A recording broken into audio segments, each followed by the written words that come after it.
Integriti adalah merupakan faktor penting dalam menentukan kejayaan sesebuah koperasi.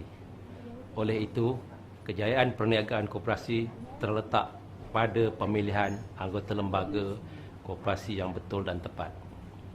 Jika koperasi mendapat anggota lembaga yang pertamanya baik, jujur, ikhlas, berintegriti, dan yang keduanya cekap dan pintar, dan yang ketiga cergas dan komited dalam memajukan koperasi, maka itulah faktor utama yang akan melonjakkan lagi perniagaan yang diceburi oleh koperasi.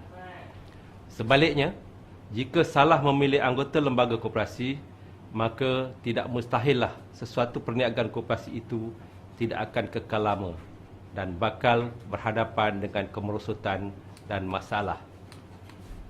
Sehubungan dengan itu, Seksyen 43-2 Akta Koperasi 1993 telah menetapkan supaya sesuatu koperasi hendaklah sebelum perlantikan atau pelantikan semula mana-mana orang sebagai anggota lembaga koperasi meminta penentusahan daripada Suruhanjaya Koperasi Malaysia sama ada orang itu memenuhi kriteria layak dan sesuai sebagaimana yang ditentukan oleh Suruhanjaya Koperasi Malaysia.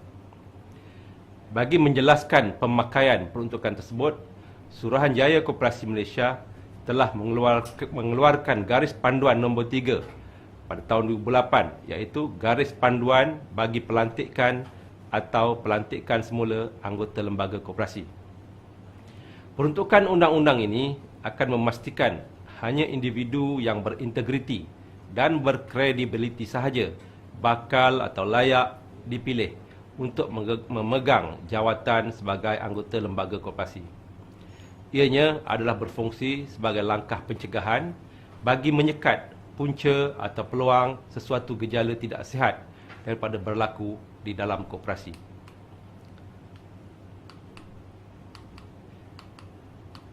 Melalui proses penentusahan ini, seseorang calon yang berminat untuk bertanding dalam jawatan anggota lembaga koperasi perlu melalui tapisan yang diantaranya meliputi perkara-perkara seperti berikut. Pertamanya, bebas daripada masalah keberhutangan yang serius, dan dalam perkara ini setiap calon hendaklah mendapatkan maklumat kredit daripada Bank Negara Malaysia. Yang keduanya, seseorang calon tidak ada rekod prosiding pendakwaan di mahkamah sedang dijalankan terhadap seseorang atau anggota lembaga yang berkenaan dengan sesuatu kesalahan boleh daftar atau apa-apa kesalahan di bawah Akta Koperasi 1953. Bakal calon yang ketiganya bukanlah seorang yang telah disabitkan atas suatu kesalahan di bawah Akta Koperasi 1953. Dan yang keempatnya, dia bukan seorang yang terhadapnya masih berkuat kuasa suatu sabitan kesalahan boleh daftar. Dan yang kelima, bukan seorang anggota lembaga yang dipecat oleh Suruhanjaya Koperasi Malaysia di bawah peruntukan Seksyen 69-1-3 Akta Koperasi 1993 dan tempoh 5 tahun dari tarikh pemecatan tersebut belum tamat sebagaimana yang dinyatakan di bawah Seksyen 70 Akta Koperasi 1993. Kesalahan boleh daftar ialah sabitan kesalahan yang disenaraikan di dalam jadual di bawah Akta Pendaftaran Penjenayah dan orang-orang yang tak diingini 1969. Bagi memahami perkara ini, saya berikan contoh bahawa semua kesalahan di bawah Akta Pencegahan Rasuah adalah merupakan satu kesalahan boleh daftar.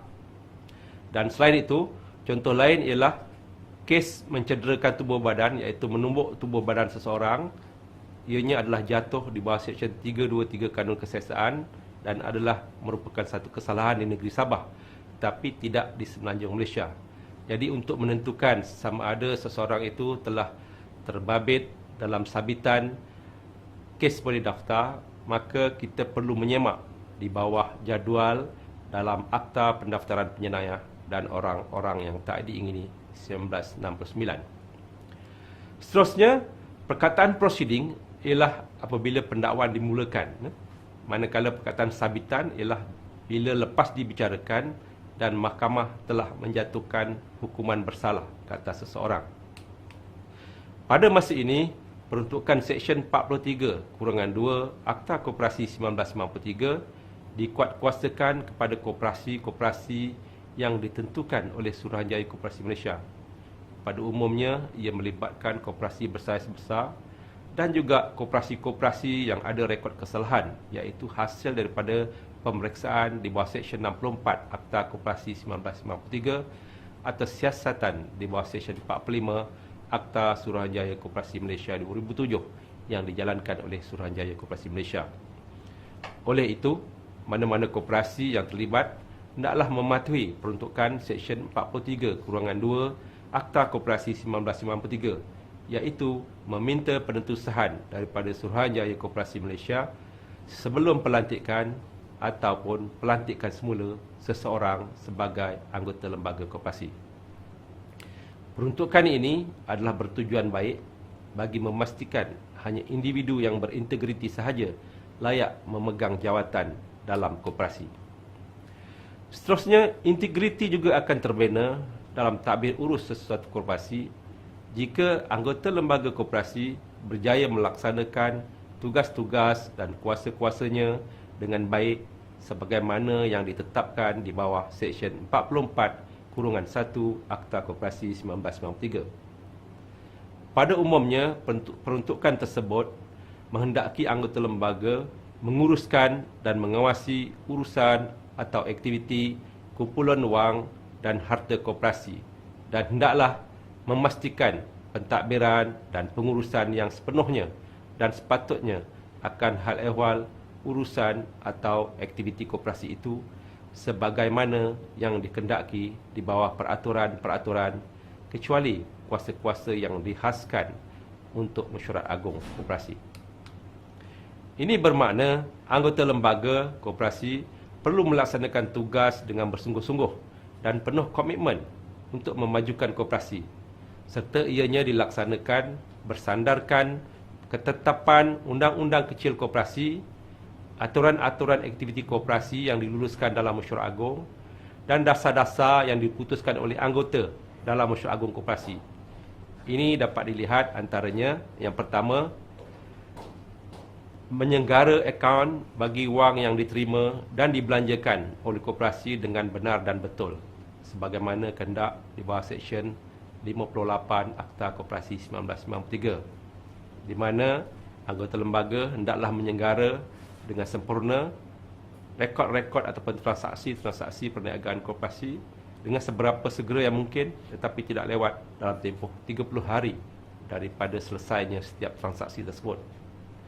Yang keduanya, anggota lembaga hendaklah menyenggara akaun bagi aset dan liability koperasi. Dalam hal ini, anggota lembaga sewajarnya mewujudkan daftar buku aset supaya semua aset-aset koperasi dapat disenggara dengan baik. Begitu juga dengan liability koperasi, supaya koperasi dapat memantau agar tanggungan-tanggungan koperasi dapat dipenuhi.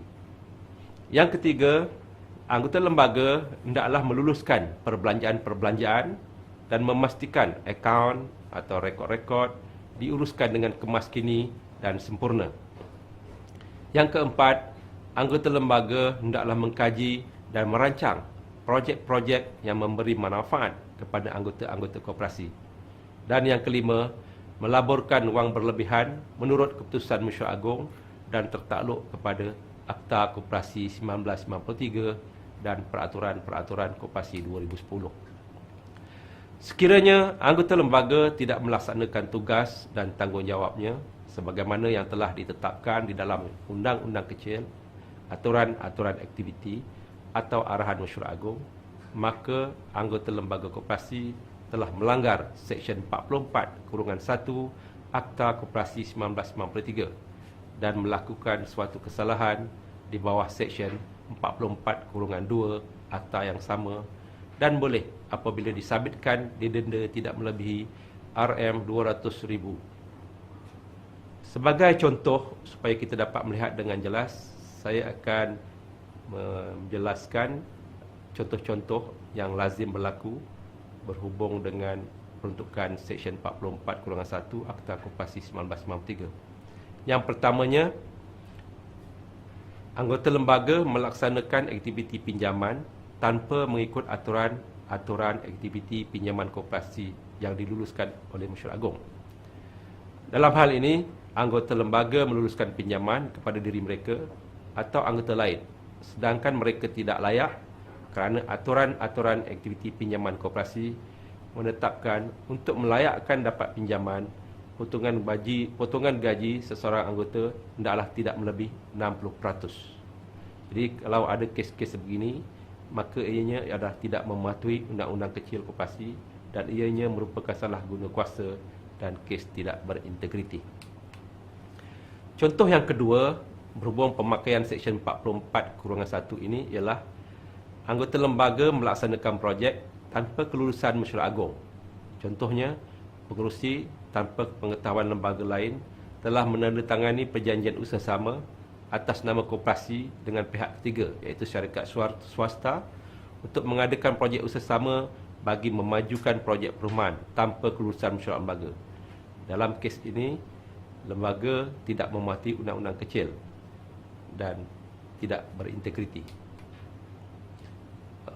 Saya ada satu soalan untuk tuan-tuan dan puan-puan berhubung perkara ini, supaya tuan-tuan dapat melihat dengan lebih jelas pemakaian peruntukan ini, iaitu sekiranya Mesyuarat Agong Tahunan Koperasi telah membuat keputusan untuk menjual sekeping tanahnya pada harga RM1 juta, tetapi anggota lembaga selepas mencari pembeli hanya berupaya menjual tanah tersebut pada harga RM500,000. Selepas ada aduan, Suruhanjaya Koperasi Malaysia telah menjalankan pemeriksaan dan membuat penilaian daripada Jabatan Penilaian dan didapati nilai pasaran tanah tersebut ialah sekitar ringgit Malaysia RM550,000. Jadi dalam kes ini, adakah anggota lembaga telah melakukan satu kesalahan? Saya percaya jawapan tuan-tuan dan puan-puan semua betul. Jawapannya ia, anggota lembaga telah melakukan satu kesalahan kerana mereka telah bertindak melampaui kuasa yang dibenarkan oleh Mesyuarat Agong Koperasi. Kita bertemu selepas ini.